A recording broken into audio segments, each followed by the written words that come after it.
அன்பிற்கினிய கடவுள் அருள் டிவி நேயர்களுக்கு நலம் தரும் நல்வாக்கு ஜோதிடர் கல்வடங்கம் சத்யநாராயண் சர்மா அவர்களின் இனிய பிகாரி வருட வணக்கங்கள். வருகின்ற ஏப்ரல் 14ஆம் தேதி ஞாயிற்றுக்கிழமை மதியம் 2:25க்கு விளம்பி வருடத்தை அனுப்பிவிட்டு பிகாரி வருடத்தை நாம் வரவேற்க காத்திருக்கிறோம். அந்த பிகாரி வருடம் ஒவ்வொரு ராசிக்கும் எப்படிப்பட்ட பலன்களை தரப்போகின்றது என்பதை பற்றி பார்த்து கொண்டிருக்கிறோம். அந்த பிகாரி வருடம் கும்ப ராசிக்கு எப்படிப்பட்ட பலாபலன்களை தரப்போகிறது என்பதை இப்போது பார்க்கலாம். கும்பராசி என்பது அவிட்டம் 3-4 பாதங்களாகும், சதயம் 4 பாதங்கள் கொண்டதும், பூரட்டாதி 1-2-3 பாதங்களை கொண்டதாகவும் அமைந்திருக்கின்றது. ஆகவே இந்த நட்சத்திரக்காரர்களுக்கும் இந்த பலாபலன்கள் பொருந்தும். தங்களை உருக்கி கொண்டு மற்றவர்களுக்கு மெழுகுவர்த்தியைப் போல ஒளியை தரக்கூடியவர்கள்தான் கும்பராசிக்காரர்கள். ஆனால் அவர்களுடைய தேளை போன்று கொட்டக்கூடிய வார்த்தைகளால் நண்பர்கள் கூட ஒளிந்து கொண்டுதான் இவர்களை பார்க்க முடியும். ஏனென்றால் இவர்களுடைய குணாதிசயம் எப்போது நம்மளை கட்டிப்பிடிப்பார், எப்போது நம்மளை தட்டி விடுவார் என்று தெரியாது. நல்லவர்கள்தான், ஆனால் வார்த்தைகளில் சற்று உதாசீனப்படுத்துகின்ற அமைப்பு இருக்கத்தான் செய்யும். ஆகவே கும்ப ராசிக்காரர்கள் எப்போதுமே மிகவும் திறமையானவர்கள். அவர்களுடைய திறமைக்கு அவர்களுடைய குணங்களில் சில மாறுதல்களை செய்து கொண்டால் அவர்கள் நிச்சயமாக உச்சத்தை தொட முடியும்.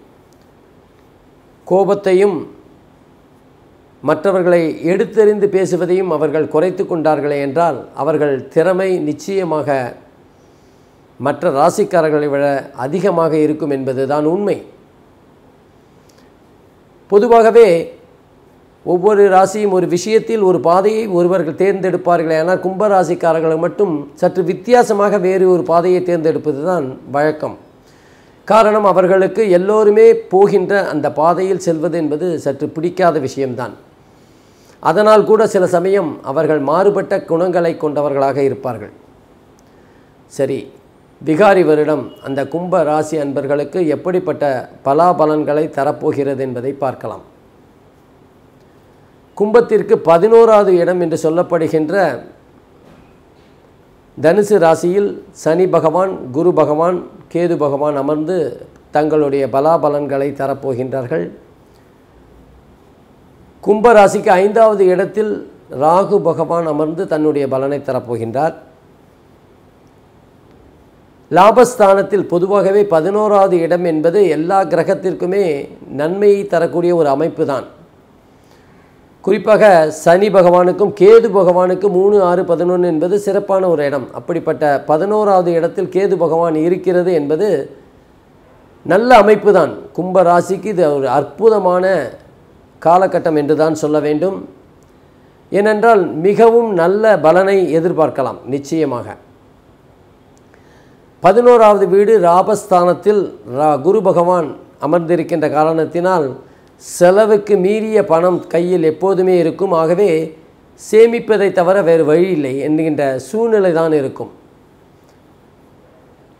வசதி வாய்ப்புகளும் ஆடம்பரமான செலவுகள் செய்வதற்கும் பணம் நிச்சயமாக வந்து கொண்டிருக்கும். வேலை செய்கின்றவர்களுக்கு பதவி உயர்வுகளும் சம்பள உயர்வும் நிச்சயமாக கிடைக்கும். அதே நேரத்தில் அவர்கள் எதிர்பார்த்தது போல வேறு வேலைக்கு சென்று சம்பளத்தை அதிகரிக்கக்கூடிய வாய்ப்புகளும் இருக்கும். சில கும்பராசி அன்பர்கள் தங்களுடைய வருமானத்தை பெருக்குவதற்காக வேறு வேலைகளை செய்து கொண்டு வருமானத்தை நியாயமான முறையிலும் பெருக்கிக் கொள்வார்கள். பன்முகத்தன்மை கொண்ட கும்பராசி அன்பர்கள் தங்களுடைய வருவாயை பல வகைகளில் ஈட்டிக்கொள்வார்கள் என்று தான் சொல்ல வேண்டும். அது மட்டுமல்லாமல் கேது 11வது இடத்தில் இருக்கின்ற காரணத்தினால் எதிர்பாராத ஒரு பண வரவு அவர்களை தேடி வரலாம். அது சொந்தங்கள் மூலமாகவும் இருக்கலாம், அல்லது நண்பர்கள் மூலமாகவும் இருக்கலாம். லாட்ரி சீட்டு வாங்கினால் கூட பரிசு பெறக்கூடிய காலகட்டம் இது அவர்களுக்கு. ஆகவே லாபஸ்தானத்தில் 3 அருமையான கிரகங்கள் அமர்ந்திருக்கின்ற காரணத்தினால் பண வரவு என்பது எதிர்பார்ப்பதை விட அதிகமாகத்தான் இருக்கும்.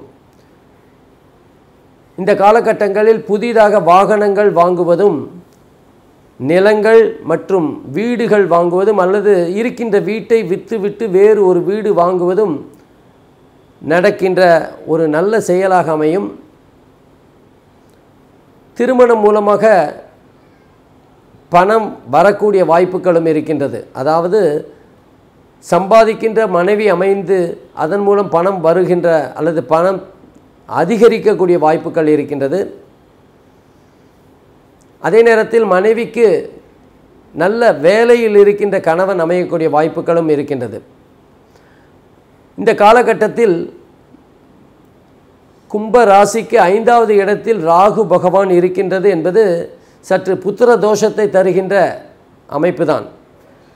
ஆகவே புதிதாக திருமணமானவர்களுக்கு இந்த வருடம் குழந்தை பிறக்காமல் புத்திர பாக்கியம் சற்று தாமதமாக கிடைக்கக்கூடிய வாய்ப்புகள் இருக்கின்றது. 5வது வீடு என்பது படிப்பை சொல்லக்கூடிய இடம். அங்கு ராகு இருப்பதால் மாணவர்கள் படிப்பில் கவனம் செலுத்த முடியாத ஒரு சூழ்நிலை ஏற்படும். பூர்வ புண்ணிய ஸ்தானத்தில் ராகு பகவான் இருக்கின்ற காரணத்தினால் பண வரவு சற்று அதிகமாக தெரியும். செல்வம் சேரக்கூடிய வாய்ப்புகள் இருக்கின்றது. வசதி வாய்ப்புகளுடன் புதிய இடங்களுக்கு மாறுதலாக சென்று வரக்கூடிய வாய்ப்புகளும் இருக்கின்றது. சொல்லப்போனால் புத்திர தோஷத்தை தவிர மற்ற எல்லாமே நல்லபடியாக அமையக்கூடிய வாய்ப்பு தான் புத்த ராகு பகவான் நமக்கு தரப்போகின்றார். அது மட்டுமல்லாமல் குரு பகவானின் 7வது பார்வையாக ராகு பகவானை பார்க்கின்ற காரணத்தினால் ராகுவின் கெட்ட பலன்கள் கூட, அல்லது ராகுவினால் தர முடியாத பலன்கள் கூட குருவின் பார்வையால் நிச்சயமாக கிடைக்கும்.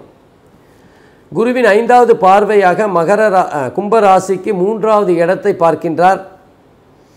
ஆகவே கலைஞர்களுக்கு இது ஒரு அற்புதமான காலகட்டம் என்று தான் சொல்ல வேண்டும்.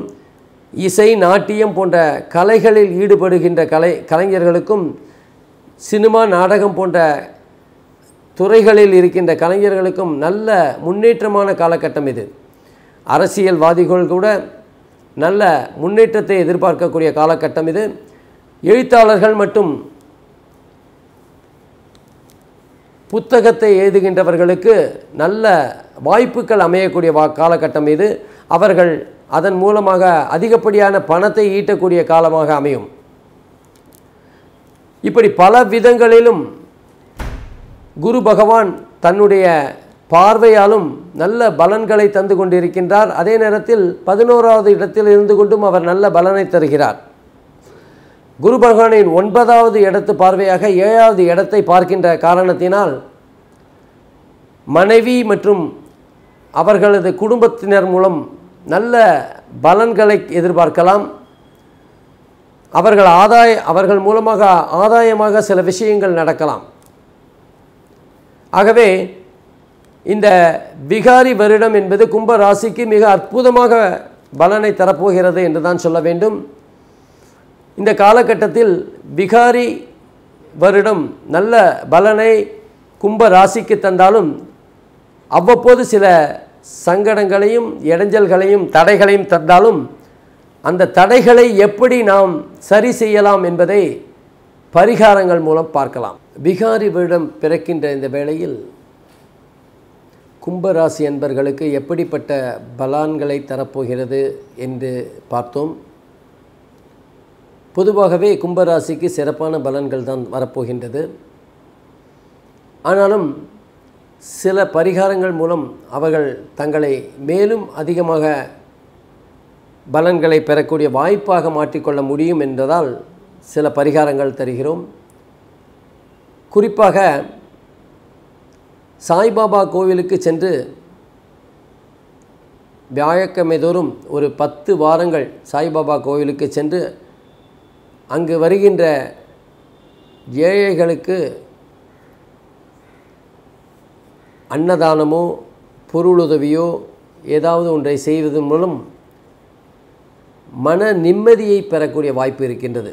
பொதுவாகவே பணம் மற்றும் சந்தோஷம் எல்லாமே கும்பராசிக்காரர்களுக்கு கிடைத்தாலும் அவர்களின் செயல்பாடுகள் எப்போதுமே பரபர என்று இருப்பதால் மன நிம்மதி தான் அவர்களுக்கு முக்கியமாக தேவை.